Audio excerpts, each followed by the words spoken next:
Hoje a gente vai conversar sobre 3 perguntas que geralmente caem nas provas orais de mestrado em Direito, de doutorado em Direito. Você pode chamar de prova oral, você pode chamar de entrevista. Independente do local e do programa que você está querendo entrar, essa fase costuma acontecer e eu vou apresentar para vocês 3 perguntas que geralmente caem. Vou mostrar para vocês quais são as melhores formas para você responder a essas perguntas. Eu garanto a vocês que pelo menos uma ou 2 dessas perguntas vão aparecer na sua seleção de mestrado, então é importante você estar preparado para elas. E aqui eu já deixo um aviso, tá? Pessoal, aqui é importante que vocês acompanhem o vídeo completo, porque eu vou apresentar ponto a ponto o que vocês têm que fazer, como que vocês têm que elaborar. Então separa um tempinho para você conseguir ver, porque senão, se você ver quebrado, se você não conseguir acompanhar o vídeo completamente, talvez você perca um ponto ou outro, e isso ninguém quer, né? A ideia desse vídeo é realmente ajudar você que está aí querendo passar na seleção de mestrado em Direito. Então vamos lá. Ao longo da minha vida aqui, eu acho que eu fiz eu fiz mais de 5 seleções, ou eu fiz 5 ou eu fiz mais de 5 seleções, juntando aí mestrado e doutorado, e acompanhei algumas seleções também, né? Isso é uma dica já que eu deixo aqui. Se você tiver oportunidade de assistir às seleções de mestrado, às provas orais, vale muito a pena, você aprende muito ao assistir outras pessoas participando dessas provas. E o que eu percebo?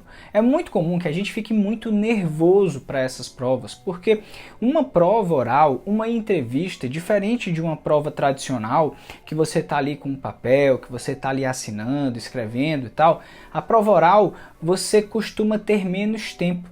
Você costuma ficar mais ansioso, você fica mais refém, existe aquele medo, aquela ansiedade de você esquecer um ponto, de você deixar de comentar algo que é importante, existe já a pressão de estar conversando ali com membros da banca. Então é uma prova que exige uma preparação muito especial, é uma prova que exige um cuidado muito diferenciado na hora de fazer, na hora de elaborar.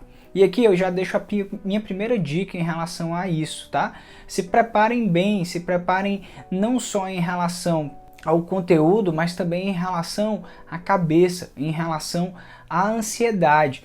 Controlem bem a ansiedade de vocês, levem uma garrafa d'água, um copo d'água, alguma coisa que sirva para o momento da prova oral, para que você possa beber e tentar se acalmar numa situação que você esteja mais ansioso ali durante a prova.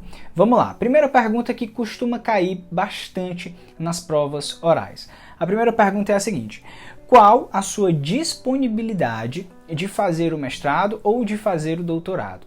Essa pergunta ela aparece de várias formas, tá? Ela pode aparecer assim: olha, o mestrado dura muito tempo, o mestrado dura 2 anos, a gente precisa que os alunos se comprometam para que o mestrado possa ser bem elaborado e assim você possa concluir o mestrado a contento. E aí, você tem disponibilidade? Você tem tempo para poder fazer um mestrado, para poder fazer um doutorado? O que essa pergunta quer? O que os entrevistadores, o que os professores querem que você responda? O que eles querem descobrir com essa pergunta?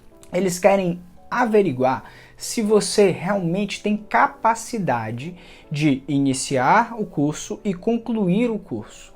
Porque acontece que os programas de mestrado em Direito, os programas de doutorado em Direito, eles possuem uma instituição reguladora que fica lá controlando e vendo qual o número de pessoas entram e qual o número de pessoas saem do mestrado. E o que acontece? Esses programas de mestrado, eles são pontuados negativamente quando pessoas entram e não concluem, ou quando pessoas entram e precisam postergar sua conclusão. Isso é um problema porque ela está limitando a vaga de outra pessoa que poderia entrar. Então os programas eles tendem a ter problemas com alunos que não defendem a dissertação ou que atrasam muito para a defesa da dissertação. Então é muito importante para aqueles que estão selecionando os alunos que eles possam ter certeza que você vai entrar e vai concluir aquele curso.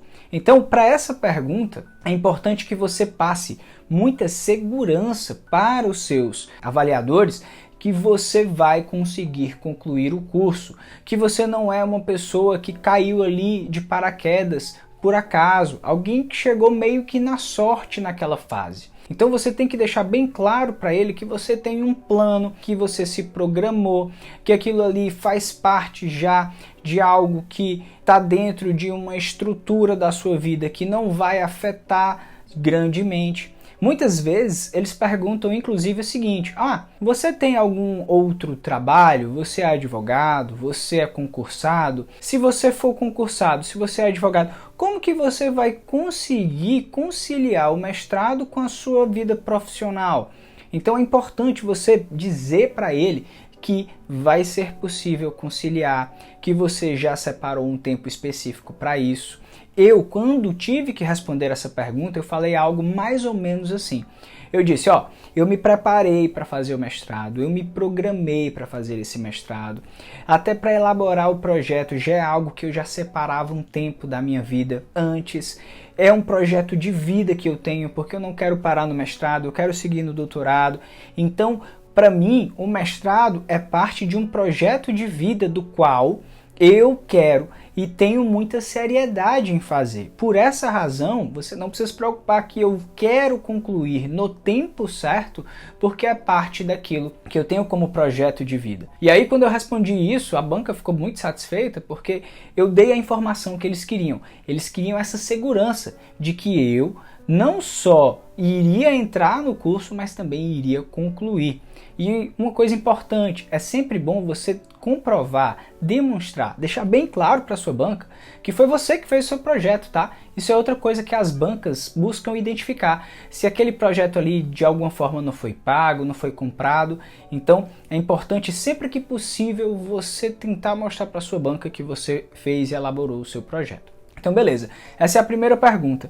A segunda pergunta é a seguinte: você depende de bolsa para poder fazer o mestrado? Você depende, por exemplo, de conseguir um financiamento público para você elaborar o seu mestrado, para você concluir o seu doutorado? E aí, gente, essa pergunta é curiosa, tá? Porque muita gente sabe que um mestrado dura 2 anos e um doutorado dura 4 anos. E muitas vezes é difícil você conciliar mestrado e doutorado com a vida profissional, embora seja totalmente possível. Eu conheço vários casos de pessoas que fizeram isso. Mas o que eles querem saber com essa pergunta é o seguinte: qual é a sua condição financeira para fazer um mestrado? Porque o que é que eles estão pensando? Se o cara ele tem uma condição financeira que possibilite ele passar 2 anos ou 4 anos estudando, então ele tem mais chances de concluir o curso do que alguém que não tem essa condição financeira. O que eles buscam identificar aqui? Saber se você tem como se sustentar durante o mestrado ou durante o doutorado. E aí é engraçado, tá? Eu já vi duas situações para esse tipo de pergunta. Eu, quando respondi essa pergunta, fazendo a minha seleção da UNB lá em Brasília, eu ia me mudar, né? Eu ia sair do Ceará e ia lá morar em Brasília. E quando eles me perguntaram isso, na minha cabeça eu pensei assim: sim, eu preciso muito de bolsa, a bolsa vai ser fundamental para que eu possa concluir o meu mestrado. Mas o que eu falei foi: olha, eu me preparei financeiramente, eu consigo passar um período de tempo sem precisar de bolsa, porque como é um projeto de vida, eu já vinha me organizando, eu já vinha juntando dinheiro, eu já tinha me preparado para que eu pudesse passar esse tempo focado no estudo para o mestrado e para, no caso, o doutorado. E aí, quando eu falei isso, eles sentiram muita segurança, né? Porque basicamente eu falei o seguinte: eu não dependo de bolsa para concluir o meu mestrado, eu não dependo de bolsa para concluir o meu doutorado. E eu não menti, tá? Eu não menti, eu realmente tinha juntado dinheiro, eu realmente tinha guardado uma grana para que eu pudesse usar durante pelo menos 1 ano. Só que depois desse ano, eu ia precisar de bolsa. E aí, foi mais ou menos assim que aconteceu na vida real. Eu passei 1 ano ali me sustentando com as minhas reservas e depois eu consegui a bolsa e aí eu passei a ter a bolsa ali como um auxílio. Mas meu ponto é o seguinte: eu não passei uma informação que poderia ser usada negativamente contra mim. Eu não falei algo como: olha, eu só consigo concluir o mestrado se eu tiver bolsa. Porque por mais que essa informação seja verdadeira também, seria uma informação prejudicial para mim ali, concorrendo com outras pessoas. Porque imagina que tem eu que preciso de bolsa e tem uma pessoa que não precisa de bolsa e que vai concluir. Então a banca poderia aplicar algum tipo de pontuação negativa caso eu falasse isso. Mas eu conheço casos de pessoas que falaram que precisava de bolsa e entraram do mesmo jeito. Um colega meu, na minha seleção de mestrado, ele estava participando do programa de ação afirmativa. E aí quando perguntaram a ele, ele falou, olha, eu entrei, eu estou aqui concorrendo numa vaga de ação afirmativa. Eu preciso de bolsa, é parte fundamental para que eu possa concluir o meu mestrado, porque eu não tenho uma vida profissional e eu não queria ter que trabalhar para conciliar o estudo e o trabalho. Mas muito cuidado ao fazer isso, tá? No caso desse meu colega, ele estava dentro de um programa de ação afirmativa que fazia todo sentido ele fazer essa afirmação, mas toma cuidado ao dar uma informação como essa, porque ela pode ser uma informação vista de maneira negativa. E aí, gente, antes de eu passar para a última pergunta, eu só queria pedir para você, se você está gostando do vídeo, cara, curte o vídeo, porque ajuda muito a gente, se inscreve no canal. Boa parte das pessoas que assistem os vídeos não são inscritas no canal e ajudaria muito a gente a continuar fazendo esses vídeos se você se inscrever e se você curtir, beleza? Mas vamos nessa. A última pergunta que costuma cair e que costuma aparecer nas provas orais é para você falar sobre você. Algo como, se apresente, diga de onde você é, por que você veio, o que você quer e tal. É uma pergunta meio que aberta, assim. É tipo aquela pergunta de entrevista de emprego. Quem é você? Fale sobre você. E o que você precisa saber para responder essa pergunta bem, é que essa pergunta, ela demanda uma história. O que a pessoa quer, quando ela pergunta isso, é uma história. Ela quer lhe conhecer, mas ela não quer lhe conhecer de qualquer maneira. Por exemplo, uma forma ruim de responder isso é dizer assim, eu sou um cara muito legal, eu sou muito extrovertido, eu consigo criar amizade com facilidade. Legal, isso é muito bom para você, mas isso não é relevante para a banca. Quando a banca pergunta e pede para você se apresentar, ela quer uma história. E uma história que faça sentido com aquilo que você está pretendendo, que é uma vaga de mestrado, uma vaga de doutorado.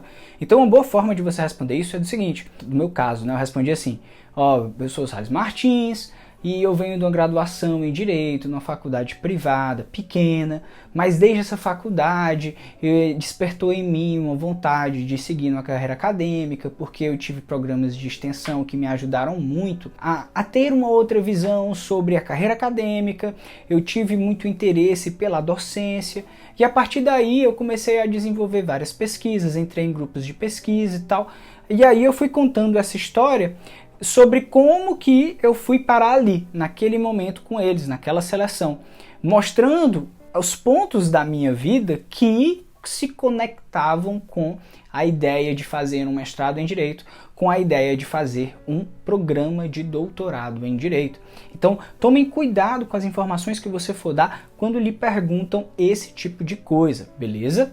E aí, gente, existem várias outras perguntas, tá, que podem aparecer na sua seleção de doutorado, na sua seleção de mestrado, mas aí o vídeo ficaria muito grande se eu fosse falar de todas elas. Mas se você quiser que eu faça mais conteúdos assim, posta aqui e me diz aí o que mais eu poderia comentar para você sobre programa de mestrado, sobre seleção de mestrado.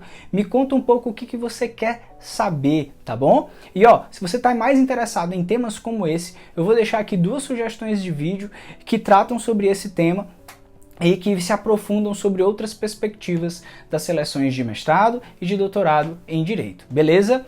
Pois é isso, valeu, nos vemos na próxima, falou!